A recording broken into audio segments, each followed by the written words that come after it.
వార్త వివరాల్లోకి వెళ్తే రాష్ట్ర ప్రధాన ఎన్నికల అధికారి ముఖేష్ కుమార్ మీనా జిల్లా కలెక్టర్ పోలీస్ కమిషనర్ తో కలిసి ఏయూ పరిధిలోని స్ట్రాంగ్ రూములను తనిఖీ చేశారు.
అల్లూరు జిల్లా అరకులోయలో వైభవంగా శ్రీ శ్రీ శ్రీ వెంకటేశ్వర స్వామి వారి కళ్యాణ మహోత్సవాన్ని నిర్వహించారు స్థానికులు.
కూర్చోవాలి. తర్వాత గుళ్ళోకి వెళ్ళి ఆ ప్రసాదం ఇస్తారు. ప్రసాదం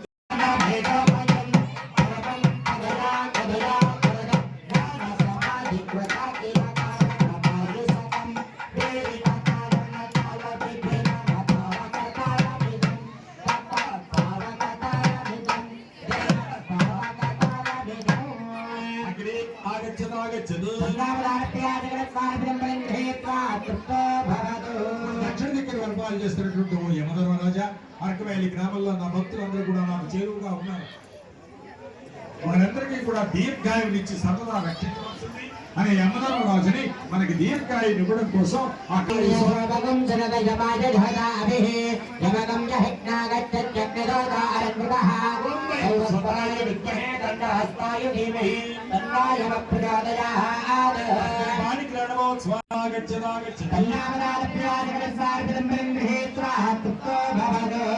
ఇచ్చామో అన్నిళ్ళు బాగుపడతాయి, అందరూ దర్శనం చేసిన ఫలితం కలుగుతుంది.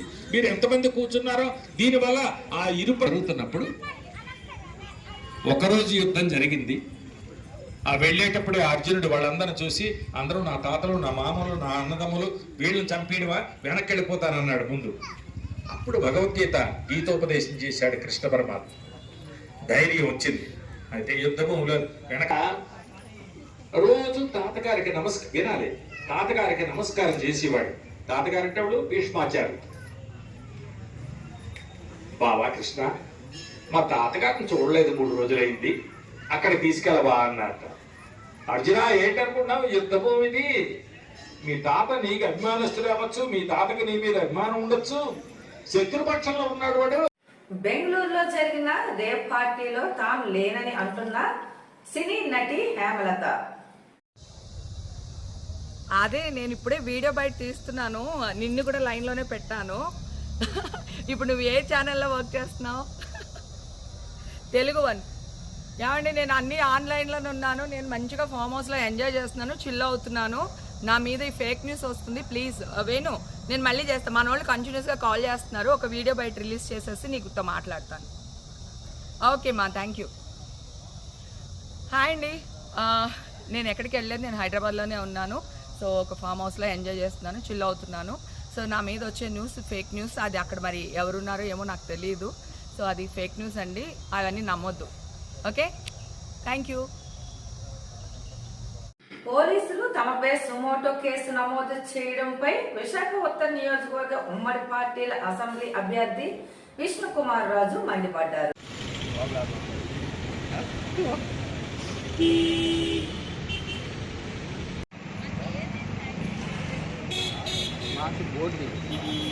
సార్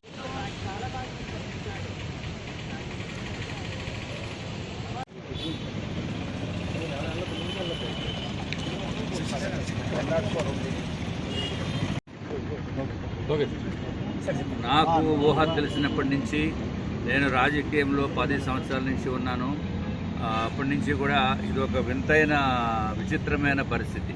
ఎవరైతే బాధితులు వచ్చారో, బాధితులు గోడు విన్నాక వారికి అన్యాయం జరిగిందేమో అనే ఉద్దేశంతో పోలీస్ యంత్రాంగం వారు తగిన చర్యలు తీసుకోవాలి అని చెప్పి మేము ప్రెస్ మీట్ పెడితే, బాధితులతో పాటు వారు కూడా ఉన్నారు. అప్పుడు ప్రెస్ మీట్ పెడితే మాకు 41 ఇయర్ నోటీస్ ఇచ్చి రకరకాల సెక్షన్లు పెట్టి మా పైన ఈ విధంగా అరెస్ట్ చేసి మళ్ళీ ఇప్పుడు బెయిల్ పైన, స్టేషన్ బెయిల్ మీద బయటికి రావడం జరిగింది. అంటే వాక్ స్వాతంత్ర్యం ఉందా లేదా, లేకపోతే చట్టాలని మార్చవలసిన అవసరం ఉందా లేదా అనేది ఒకసారి మళ్ళీ రివ్యూ చేసుకోవాల్సిన పరిస్థితి తీసుకుని వచ్చారు.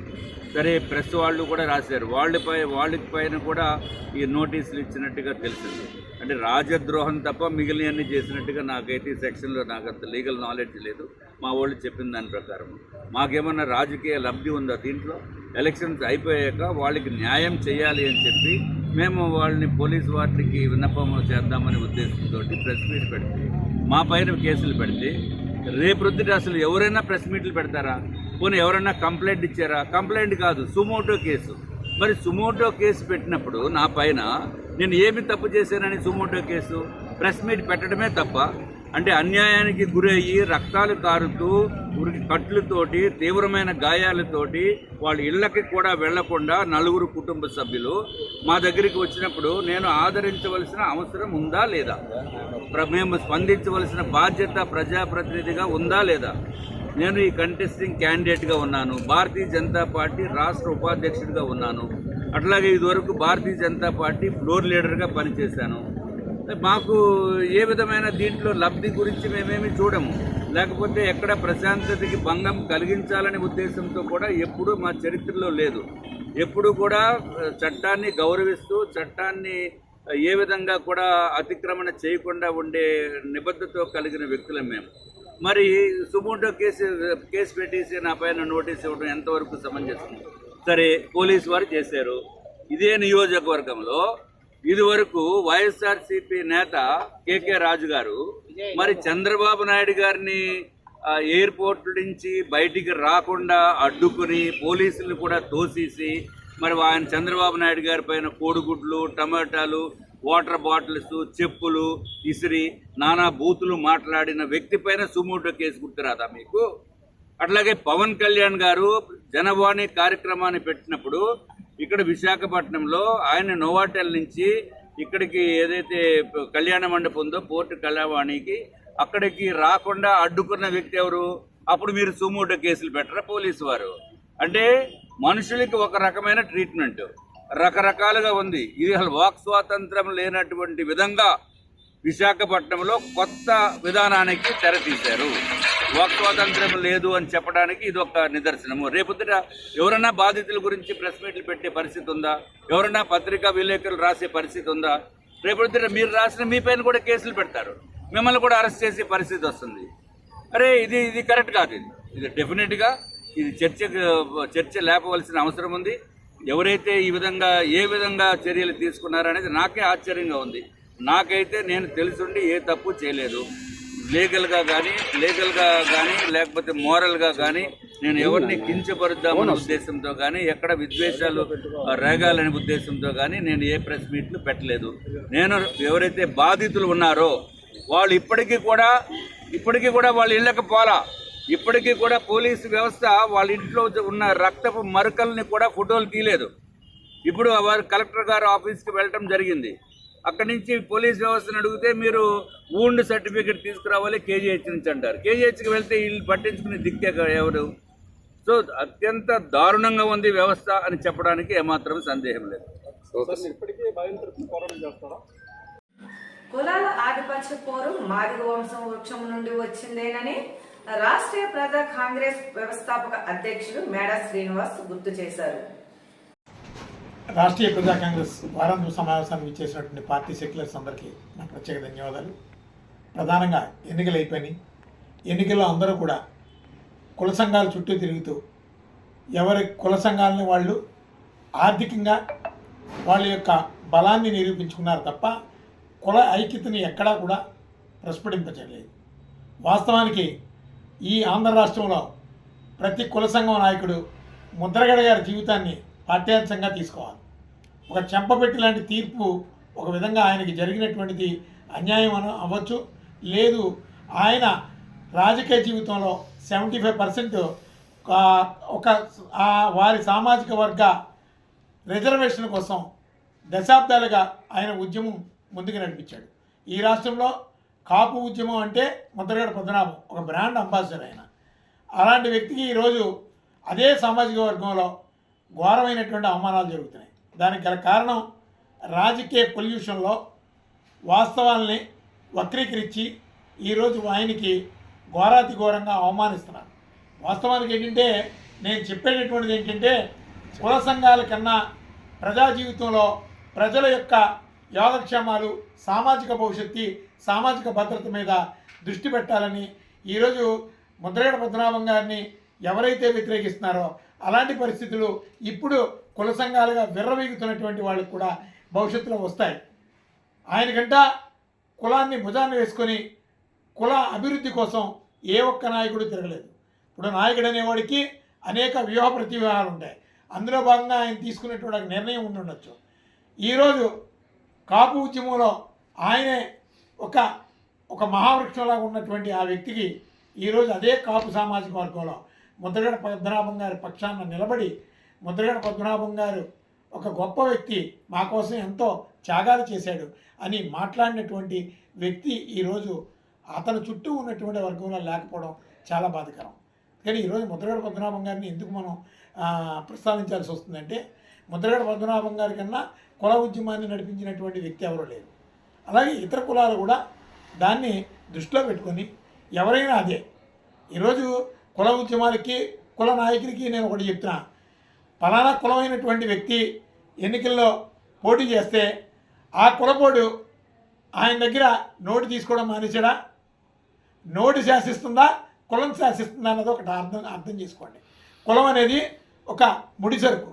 ప్రజలను మోసం చేయడానికి కార్పొరేట్ సెక్టార్లు ఏ విధమైనటువంటి మాయాజాలం చేస్తున్నారో నేటి పరిస్థితుల్లో ఆ రోజు పెత్తందారీ వ్యవస్థ కులం అనే ఒక రా మెటీరియల్ని సృష్టించి ప్రజలను దోచుకుంటున్నారు. ఈరోజు సోకాల్డ్ గొప్పలో చెప్పుకుంటున్నటువంటి కులాలన్నీ కూడా ఒకప్పుడు చిన్న కులాలే. ఈరోజు రిజర్వేషన్ ఉన్నటువంటి కులం చిన్న కులం, రిజర్వేషన్ లేని కులం పెద్ద కులం కాదు. రిజర్వేషన్ అనేది సునకానికి బిస్కెట్ వేసేటటువంటిది. వాస్తవానికి మన సంపదని, మీ సంపదను దోచుకుంటూ మీ సంపదలోనే మీకు ఒక బిస్కెట్ ఇస్తున్నారు. దాన్ని మీకు లేని కులాలు, చిన్న కులాలు అంటూ మిమ్మల్ని చిన్నగా చూస్తున్నారు. ఈ వార్తలు ఇంతటితో సమాప్తం. రేపు మళ్ళీ ఇదే సమయానికి మరిన్ని వార్తలతో కలుసుకుందాం.